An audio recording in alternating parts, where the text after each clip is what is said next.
Bonjour à toi cher spectateur, Tiger Tail de Alan Young est un film qui est sorti sur Netflix ce vendredi dans le mystère le plus total.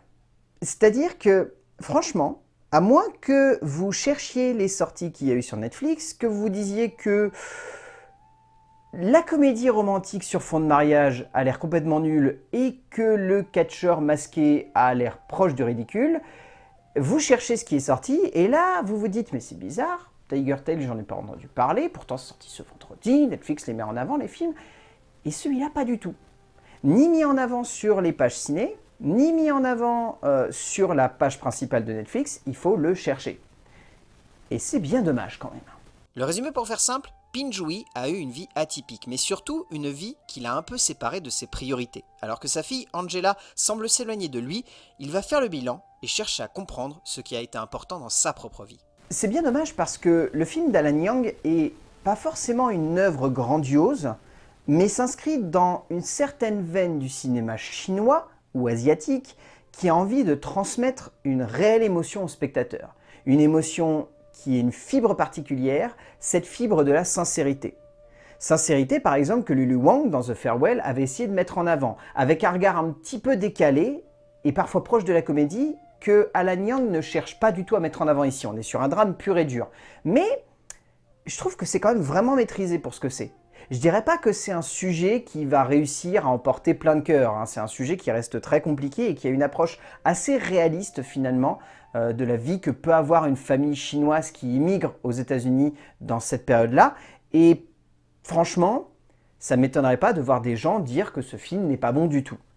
Mais j'y vois une réelle démarche qui veut mettre en avant une certaine forme de pureté par le biais de personnages, par le biais de situations, par le biais d'une histoire qui veut créer une filiation entre un père et sa fille. Enfin, je trouve que ce qui fait la grande force de ce récit, c'est qu'à aucun moment, il ne cherche à être plus qu'une petite histoire au sein de la Chine et des États-Unis. Et c'est ce qui marque en fait.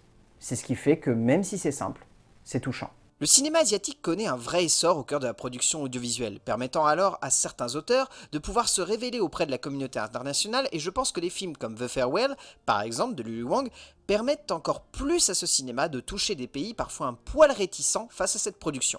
Le long métrage d'Alan Young est ici un moment de cinéma très simple, une œuvre dans la pure filiation du film de Wang, avec une ambition beaucoup moindre, donnant lieu surtout à un fragment de vie et d'histoire assez touchant, et surtout juste, qui nous emporte dans un torrent d'émotions qui sonne comme efficace, mais surtout qui sonne comme vrai, comme profondément sincère et comme émouvant. En termes d'écriture, Alan Young, ça se voit que l'ambition principale de son écriture est avant tout de dresser un portrait. Son plus gros souci étant qu'il choisit de faire constamment des sauts dans le temps.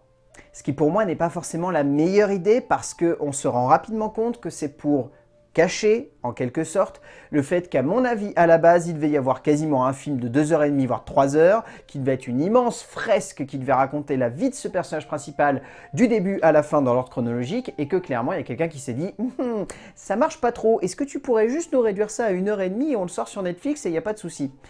Parce que ça se voit que tout est charcuté. Ça reste pour autant très juste dans son charcutage. Ça cherche à équilibrer les points de vue, ça cherche à faire des parallèles, à montrer une histoire qui va avoir de la cohérence au fur et à mesure de son avancée. C'est juste que, sans trop le révéler, il y a un saut dans le temps à un moment en particulier dans le film que je trouve pas très réussi. Un saut dans le temps qui élude quasiment 30 ans de vie commune entre les deux personnages principaux. Et ça pète vraiment le récit. Ça pète vraiment le scénario parce que d'un seul coup, il y a comme une rupture qui nous rappelle qu'on est face à un récit qui n'est pas raconté dans l'ordre.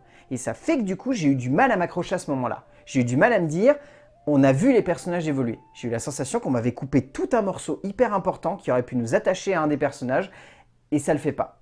Et c'est pour moi l'une des grandes maladresses de ce récit. C'est que Alan Young, ça se voit qu'il a de l'ambition. À mon avis, on a dû lui couper les pattes. Young a un peu de mal à gérer sa dramaturgie. On sent que ce qui est le plus important pour lui ici, c'est avant tout de parler de la vie, de montrer un homme face à des choix, face à un destin, face à une manière hors norme de concevoir le monde et d'interpréter celui-ci. Et c'est peut-être cela qui donne lieu à une émotion sincère.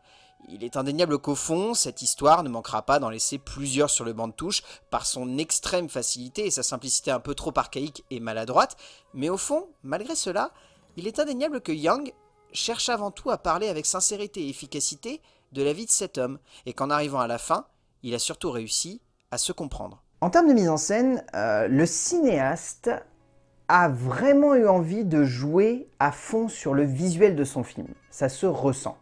Je dirais pas que c'est toujours juste, mais au moins ça se ressent. Parce qu'il y a vraiment des moments où cette histoire, elle cherche avant tout à nous avoir par le biais de son graphisme. C'est-à-dire que, en gros, pour vous donner un ordre d'idée très simple, lorsqu'on est dans le passé, on est sur une caméra pellicule bien sale à l'ancienne, quasiment constamment à l'épaule, ou si ce n'est à l'épaule, qui tremble beaucoup. Et lorsqu'on est dans le présent, c'est léché, c'est clean, la caméra est constamment sur un pied, elle fait soit des panneaux, soit elle avance avec des travelling, mais c'est souvent très calme pour épouser vraiment cet aspect très lisse du numérique. Et cette opposition fonctionne assez bien parce qu'elle permet du coup au récit de se créer une vraie identité, de ne pas simplement avoir une vague idée de graphisme qui pourrait fonctionner, comme c'est parfois le cas sur certains films, mais plutôt d'épouser cette idée qu'avait pu avoir Danny Boyle sur le film Steve Jobs, de vraiment montrer des sauts dans le temps et des choix de temporalité. Ce qui fait que par exemple ce fameux moment dont je vous parlais dans l'écriture, où on a cette sensation qu'il y a 30 ans qui sont éludés, l'esthétisme permet d'éviter ce gros choc en un sens, d'avoir la sensation que ça vient de manière logique, par le biais justement de l'identité visuelle du film. Et heureusement qu'il y a ça, parce que vraiment je pense que derrière, sinon, il y a plein de choses qui auraient pu ne pas fonctionner du tout sur ce métrage parce que l'esthétique n'aurait pas aidé justement à ce que le spectateur s'habitue à certains changements ou comprenne certaines choses. Et heureusement, il y a ça qui vient pousser le récit dans la bonne direction et qui vient faire en sorte surtout que l'émotion ne sonne pas comme abrupte, mais amenée avec une certaine logique. Alan Yang livre une œuvre qui fonctionne avant tout comme un moment de cinéma ludique, et qui propose un vrai travail de mise en scène autour de l'image et de son traitement, avec notamment ici un vrai jeu esthétique autour du grain de l'image, et d'un changement de style s'opérant avec l'époque et le héros. Il est indéniable que cela reste un travail de mise en scène simple, voire même un peu trop didactique, mais malgré tout, on ne peut pas s'empêcher de trouver ce travail sincère, d'une grande efficacité et parvenant à rendre surtout évident l'émotion, et non pas la rendre un peu trop facile, comme c'est parfois le cas sur ce type de long métrage, et heureusement que le cinéaste ne cède pas à cette facilité. En termes de casting, j'ai beaucoup aimé l'interprétation de Christine Koh, qui joue Angela, la fille donc du personnage principal, qui a une interprétation très sincère, qui est rarement dans une espèce d'excentricité, comme ça peut être le cas pour d'autres acteurs. C'est très simple et ça fonctionne assez bien.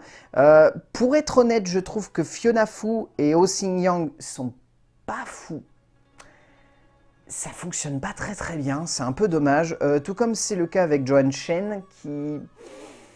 Je saurais pas vous dire ce que c'est, mais j'ai vraiment l'impression que c'est mal amené, alors que ça pourrait être vraiment touchant, mais ça fonctionne pas plus que ça. Le film, pour moi, tient le coup par le biais de deux acteurs qui interprètent le même personnage, mais dans deux temporalités différentes, parce que ces deux acteurs ont des jeux très opposés, mais finalement très logiques par rapport à ce que le personnage est supposé nous faire ressentir.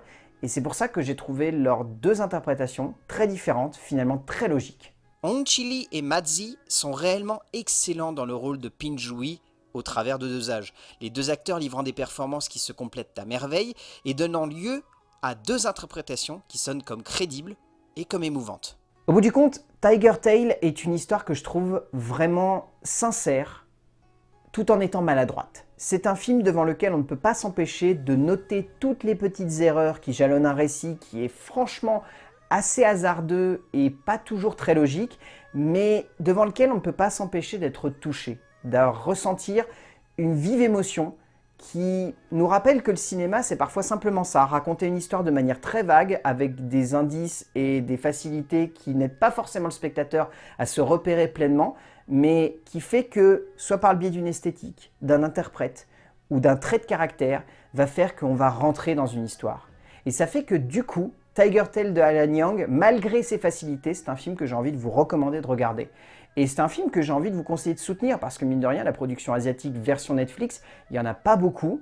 Et hormis quelques séries soap-opéra pas toujours très élégantes, voir des films comme ça sur cette plateforme-là, ça fait du bien.